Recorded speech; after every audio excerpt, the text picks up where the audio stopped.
So I thought it was important to differentiate between bodybuilding and what I call ego lifting. Ego lifting is basically people who go to the gym and have any concern or regard at all for what other people are going to think about what they're doing.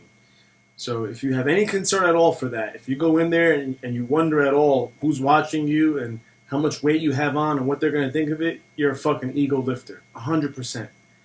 Bodybuilding is basically the act and art of trying to sculpt your body and trying to achieve the ultimate picture of how you want yourself to look, how you want your physique to present.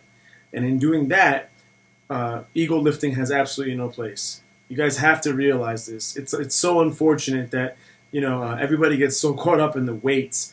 It really, really is to everyone's detriment, because the result of just lifting heavy and continuing to stroke your own ego and try to impress people is that you're going to get hurt. That's a guarantee. You're going to be hurt. Everybody gets hurt at some point or another, so it's only a matter of time. So I'd encourage you guys to really give some thought to why you do the things you do.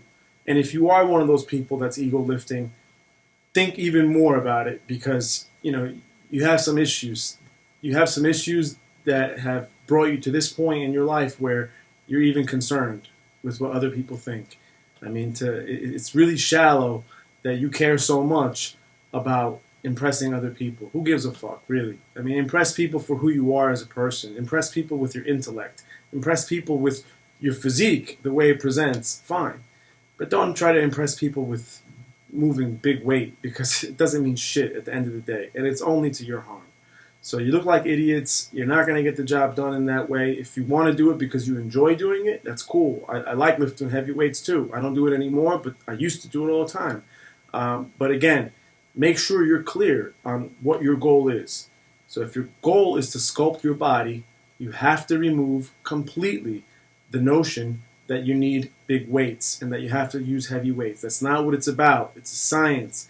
And there's a science to it with regard to the diet, and with regard to the movements, and with regard to controlling the actual exercise and making sure that the form you have is putting all the emphasis on the targeted muscle. That's what it's about. So I can move big weights, but in doing that, I'm not hitting the muscle that I want to hit. So what purpose is it, if not just to show off for other people? So give it some thought, guys. Thanks.